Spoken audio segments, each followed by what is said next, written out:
Hello, and welcome to the Automation Insider. My name is Joe McGrath. I'm a systems development lead with Hy-Tek Intralogistics, and I had a lot of questions about 3PLs. What are they? How do they work? Who shows up at 3PLs? And I have a good friend that has agreed to help me answer these questions. Drew, please introduce yourself. All right. Thanks, Joe. I'm Drew Bailey. I work for Geodis and been at Geodis about 10 years, recovering engineer, I'll say. So I spent the first 15-ish years of my career in engineering, about 10 years of that at Geodis. Recently transitioned to business development. That's about me. Excellent. So Geodis is pretty well-known 3PL. I think they're probably one of the larger players in the market. But let's talk about what 3PLs are, if you have some time. Yeah, sure. All right. So in general, just give me the textbook definition to start out with, and we'll just dig deeper into it. Okay. So what is a 3PL? Well, third-party logistics provider. So that's what the acronym means. There's a lot of acronyms in this industry, so we got to clarify that. But so 3PLs can run the gamut on the services offered. So the biggest players generally all offer end-to-end services in the supply chain. So think everything from point of origin, consolidation, ocean, air, et cetera, inbound transportation, drayage, fulfillment, which is what we're going to focus on today and is my specialty, as well as the outbound transportation side, all the way to final mile delivery to your house and so on. Obviously subcontracting through major parcel carriers and so on. So think end-to-end asset light supply chain support. And we'll focus the conversation today just on the middle part of that, which is fulfillment inside the four walls. The exciting part. The exciting part, yeah. But so in general, like if you're a brand or something, and you need help managing all of the supply chain side of your business, there's a 3PL or many 3PLs that are willing to help you out and just provide expertise and a lot of horsepower to do that. That's the idea. Yeah, for sure. We would love to do the whole end to end if the opportunity presented itself and the support was required. But I'd say that's pretty rare. Usually it's a fairly fragmented market, and there's a lot of players who might specialize in even just a portion of that. Okay. And, think like ocean carriers, for example. You can go direct to an MSC or a CMA CGM, et cetera. They just bought one of our big competitors a couple years ago in the fulfillment space so that they could offer fulfillment capability, but historically they've just been an ocean carrier. So you can go direct for segments of the market, or you can work with someone like us who is an end-to-end provider who, in the example of ocean, we would subcontract as a freight forwarder to an ocean carrier to bring the container over. But yeah, we would love to help with all of it. Okay, very cool. What are some, like, let's jump into this because I think we hit a couple of these, but there's some kind of misconceptions about what a 3PL is that may not be super, super true. We talked about what a 3PL could be, which is maybe everything in the supply chain. Yeah. But sometimes I hear, hey, 3PLs, they're just leasing space. I'm going to throw some stuff in there. They'll just take care of it. Like, unwrap that for me a little bit. Yeah. I think that's kind of akin to saying like a restaurant is just tables and chairs. So we all know that what makes a restaurant is the chef and the food and the experience and so on and so forth. Yeah. So we're much more than leasing space. At the end of the day, like most firms, and Hy-Tek kind of fits in this category in our space, we're professional services firms. So we're asset light. I mentioned that earlier. We don't own the warehouses that we use. We lease most of them.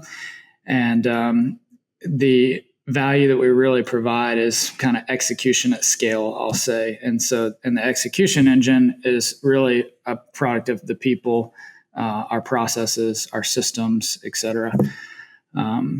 So that's what I would say is think about us like an asset-light fulfillment provider that's really just people that are backed by processes and systems that do this all day, every day. Okay. Well, so you provide lots of people and processes to do it. Another kind of big misconception is like they're just going to take over my whole supply chain. I don't need anybody in any of that side of my business. Like, where's the truth in that? Yeah, I'm not aware of a single customer that we've ever had that didn't have some sort of supply chain expertise in-house, even though they might subcontract to us on the actual execution of it. They would have someone that's typically our primary point of contact who would be the subject matter expert internally from a supply chain perspective. On their side, like we understand our chunk of this. Exactly. Maybe Geodis understands like the general ramifications of the supply chain. And if you think about it, they have to hold us accountable, manage us to KPIs and costs and things like that. And so they have to have a pretty good idea of what we do and how we do it. But they don't need to build the full end-to-end support that we would. That's why they would contract to us to do it. And, they have some element of making sure that, I'm sure like that the brand is protected, things like that. That's something to mention, is that we would view ourselves as an extension of the brand and provide that same customer experience as though the brand was shipping it directly. The end consumer would never know, obviously, that it came from a third-party logistics provider. But having someone who wears the badge of the brand that's involved in the day-to-day obviously helps ensure that as well. That's actually, that was another one of my notes, that like sometimes they're viewed as like we're just pushing the boxes through the supply chain. But you're like kind of a brand ambassador in a certain way, right? Like you're touching it, you're putting the right labels on it, the right packaging, right condition, the right time. Yeah, that's a pretty big deal for customer expectation purposes. Yeah, no doubt. And in a direct to consumer world, I mean, we are the last people to touch the product prior to arriving at your door. And especially when you think about examples, I was in a site yesterday, a luxury site, very high touch packaging, a lot of care, packing, a lot of care goes into that in terms of the customer experience, and making sure that we deliver on that on behalf of the brand is super important for their reputation and their customer experience satisfaction. Very cool. Yeah. All right. So let's talk about some like operational insights. So, and let's maybe focus on the fulfillment stuff, because that's where the action is, I think. That's where the action is. Yeah. Me too. So the restaurant's not just tables and chairs, right? But man, you got to have some tables and chairs in there. And so there's probably some discussion about like, what are the economies of scale? Do you have enough? Like, can you get tables and chairs easier than other people can? Do you understand the right kinds of tables and chairs? Right. Yeah. I'm taking this analogy. You're running with it for sure. I am. But like there is like certain kind of benefit of using the 3PL to achieve some of these economies of scale that you couldn't do by yourself as a smaller mid-sized brand. You want to help me unpack that a little bit? Yeah, I mean, that there's a lot of application there. If we go back to the space example, and this kind of gets into a little bit of what we'll talk about later, maybe, which is why would someone use us? But economy of scale in space, and what does that look like? It could go, there's a lot of application here, but just in terms of like landlord relationships and buying power, things like that, or something as simple as like, let's say a potential client only needs 50 to 100,000 square feet, and they need it in this market, and there isn't a 50 to 100,000 square foot facility available. I mean, most of these boxes are way bigger than that. Yeah.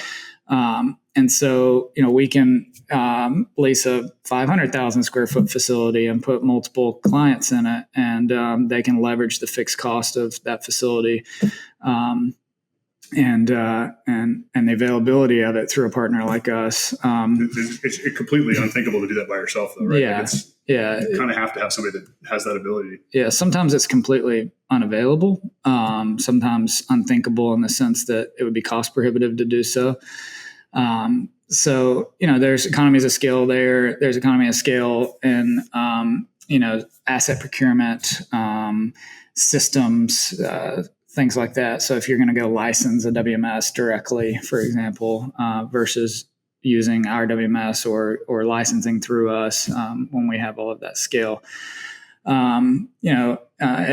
taking advantage of all of our support functions, engineering, IT, project management, so on and so forth, that you don't have to hire. So I think this gets into maybe another topic, which might be even more important than the ability to achieve some economies of scale. It's typically these 3PLs are going to have some level of like bench strength in very specific areas that like a normal brand wouldn't necessarily have, especially a small brand. Like like you said, like you're a recovering engineer, but Yeah. I've seen some excellent engineers in the 3PL space. They very much understand process design, what equipment's out on the market. Yeah. They know who to talk to, hopefully Hy-Tek, right? About a lot of these like system design and procurement, like operations, like implementation. There's people that know how to run buildings. Yeah. You know, as somebody that's in my life, I've run a building for the first time by myself.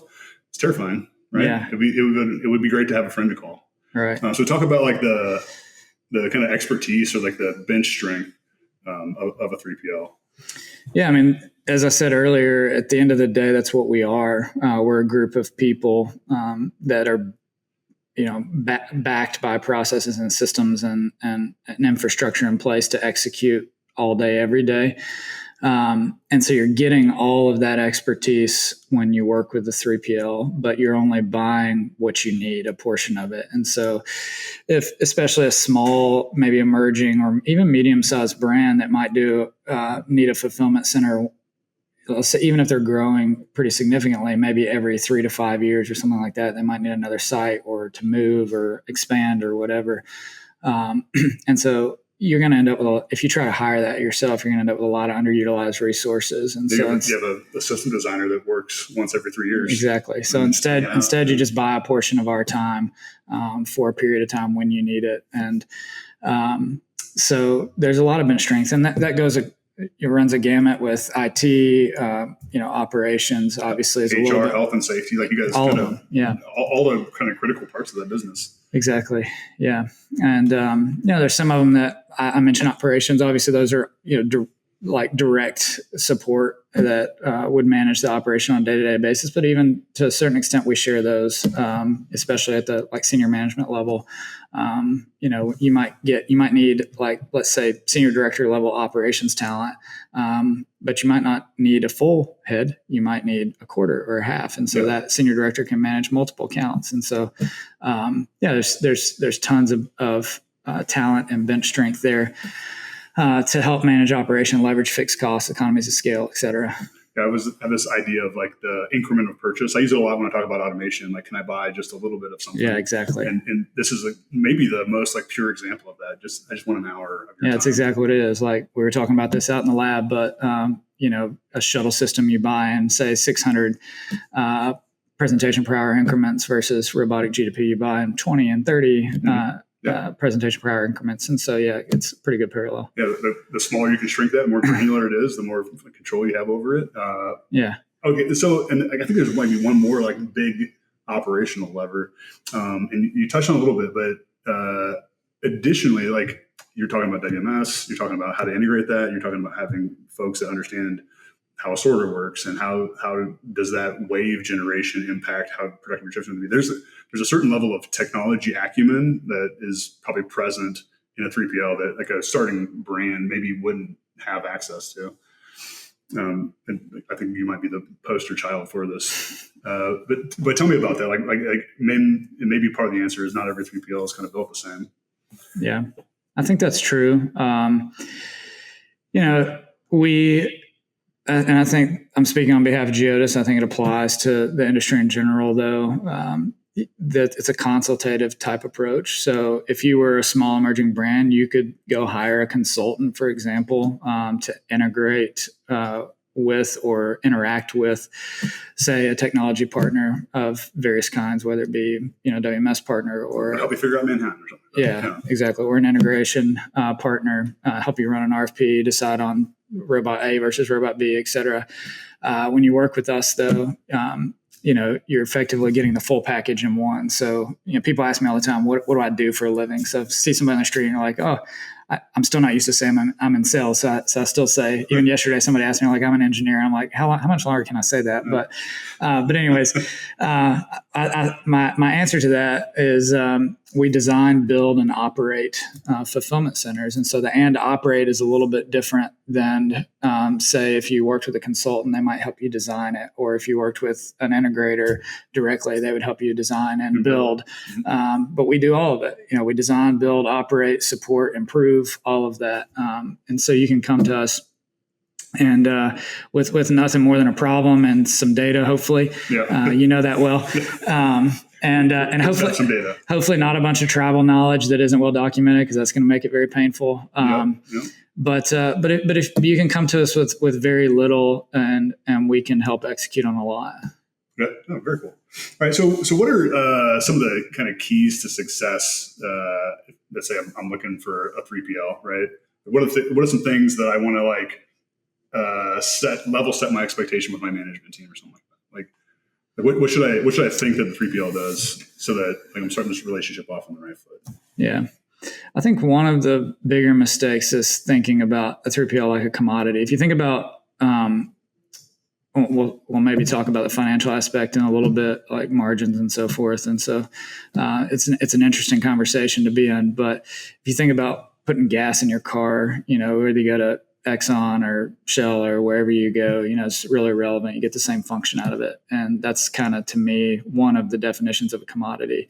And a 3PL, well-defined, no variation. Like exactly. The market has almost decided the price for this real specific. Yeah, exactly. And margins are usually another indication that something's a commodity, because they're typically pretty low and pretty competitive. Think like FedEx and UPS, that rivalry. Like, we don't really care who delivers a parcel to a house. They offer basically the same service, and so they compete. Thinking of us that way, I think, is a mistake, though. And that's because and I hear about it all day, every day. If you have a bad 3PL or bad fulfillment in general, it's going to hurt. It's going to hurt the reputation of your brand. If you have a good one, it can be a really competitive advantage. It's also very easy to take it for granted, but it can be a huge competitive advantage to have high quality fulfillment service. I think Amazon really set the standard for how fulfillment could be a competitive advantage and help them gain market share and deliver a fantastic customer experience. And so, in that way, if you think about it like a commodity, but you make a decision solely on price, and end up with a bad experience, it can be really damaging to the brand. So I think that's one thing. That's a tough instinct problem too, because while it shouldn't be thought of as a commodity, it is a very expensive kind of proposition. Like, the supply chain is a huge chunk of some of these businesses that sell physical goods. You have buildings, you have transportation, you have tons and tons of staff. It may be bigger than the engineering team, right? To operate some of these businesses. So you got to kind of really be honest with yourself about what you're trying to get. Right. Yeah, no doubt. What about locations and stuff like that? Like, you don't own the locations, you lease them. Like, should I just say, hey, Drew, you tell me where I need to put this building, right? You just dealer's choice, or should I show up to the table with good data and a kind of an understanding of my market, or is there some place in between that I need to provide you guys some guide rails? How would that conversation typically go? It varies. There's a lot that goes into that. You're talking about network analysis, essentially, which is a broader supply chain function, which we obviously support.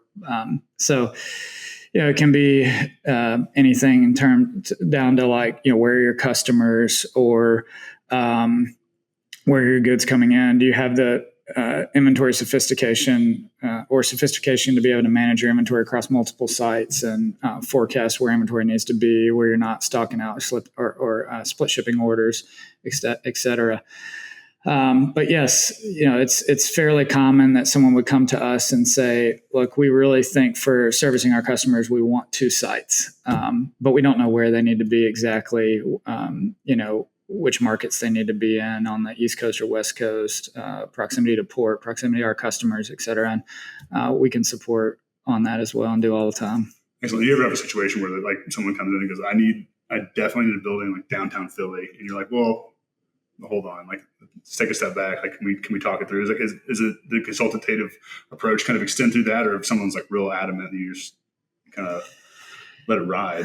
Yeah, from time to time, not downtown Philly, but sometimes they'll say we want to be in North Dakota or something like that. We're probably not. It's right in the middle of the map. Yeah, it's exactly.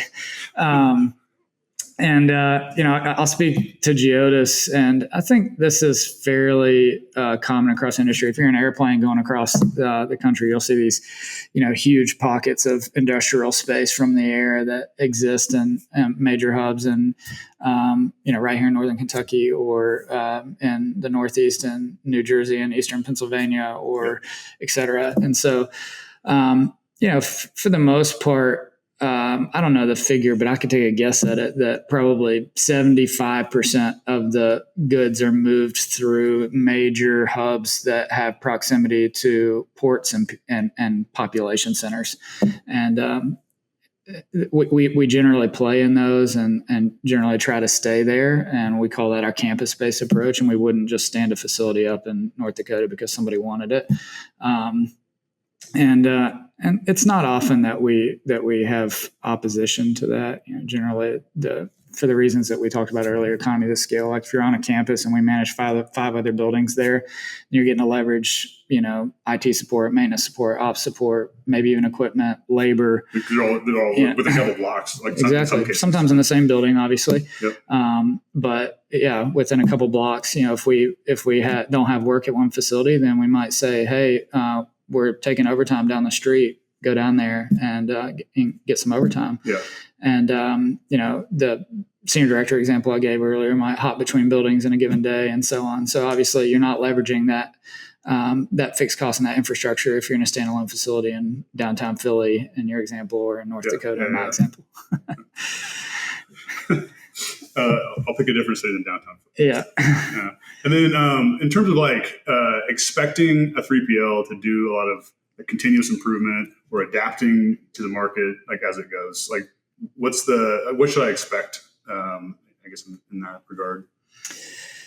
Yeah, we hear, we see RFPs all the time, and it's a pretty common reason that someone would be in the market looking for a new provider, because that isn't happening. The continuous improvement. Absolutely, they're kind of house staff is just kind of we know how to do this, we're going to do that. Yeah, design, build, operate, as I said earlier, but no evolve, no improvement. Yeah. And so I'd say that's kind of the fourth pillar and it should be just one and the same with operate, but it's not with everybody. It's a different kind of mindset. Yeah, exactly. Sometimes you're like the disruptor, you're in there shaking things up, and I've been that guy. Sometimes it's uncomfortable. Sometimes you don't have the data. Yeah.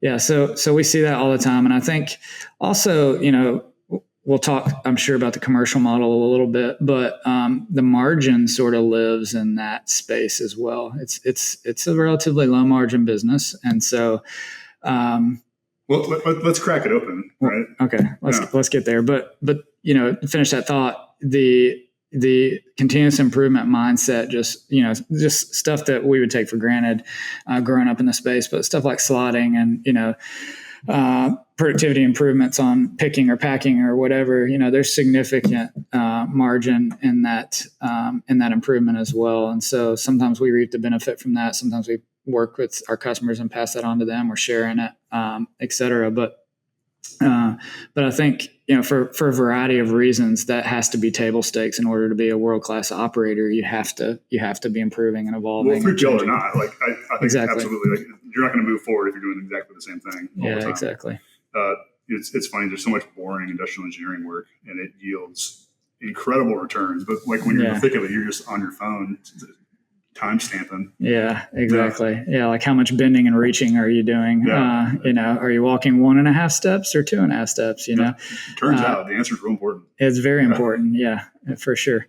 Very cool. So we kind of hit on it a couple of times, but talk about how does 3PL service generally priced? Super high level. You don't have to tell me your margins. Yeah. Right. But what's the general model that I would expect? Yeah. So there's 3 primary models that you would expect in the market. They go probably in order of, how common they are. I would say fully transactional or fully variable, which means that you pay no explicit fixed expenses. You pay by the order or by the pick or by the unit of storage, like a pallet per month, et cetera. That's fairly common and small, small volume, really early, entrance into the market. And and sometimes more simplistic businesses like CPG and things like that. Would I expect that for maybe like I'm an Etsy seller and I want to like put my stuff into a building. Yeah. It's like not a high volume of material. I don't really know what I should expect from throughput. Yeah, that's pretty common. And there's a lot because it's so easy to become a marketplace these days with Shopify and Etsy and all these types of things out there.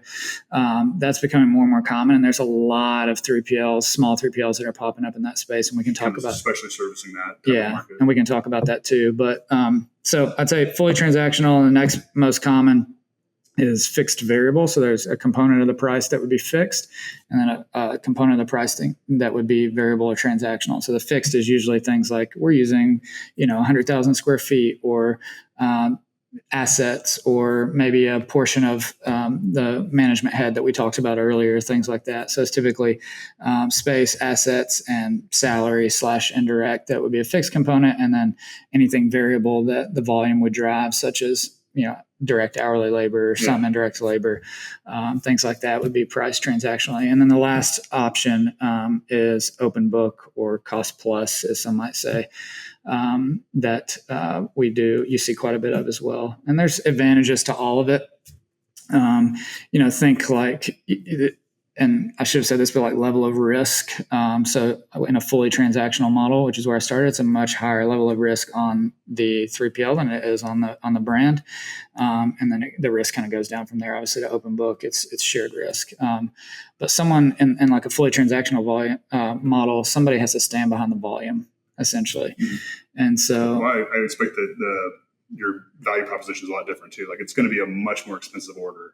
Yes. In those types of situations. Yeah. But, their goal may be to have zero fixed cost, and, they're willing to pay more they're willing to pay more for their order, and we've got to price that risk associated to it. So, it's becoming more and more common because of the small emerging brands, easy, the barrier to entry for marketplace sellers and things like that. Are the three like kind of pricing models? Well, first question: there's no fixed like 3PL model, right? Here's a price for the year, and we'll just do whatever you want in the year, right? No such thing that I'm aware of. Yeah. So, and that stands to reason. Do these pricing models have any type of trending based on the type of 3PL it is? Trending? Yeah. So do some type of 3PLs, like a very large 3PL, they're going to tend more towards maybe cost plus. Yeah. And like obviously very small ones, so the ones that are trying to manage like some marketplaces like throughput, they're going to try to tend towards the transactional based. That's pretty fair. Yeah. And I think it kind of comes back to probably the risk mindset, and also the just willingness to take on risk and provide a premium service, and offset those two things. So, if we feel like we're larger 3PL offers a premium service, then they're not as inclined or have the need to take on more risk in order to secure the client. Okay, very cool. Yeah. All right. So I got a couple of questions online. We've kind of farmed out some of the question generation a little bit. So let me hit you with a couple of these real quick. All right. Let's have it. All right. Is automation trending and acceptance like increasing for 3PLs? Yes. Yeah. So I've been at a 3PL a little over 10 years now, and it's changed a lot. When I first started, shout out to somebody at Geodis, Wayne.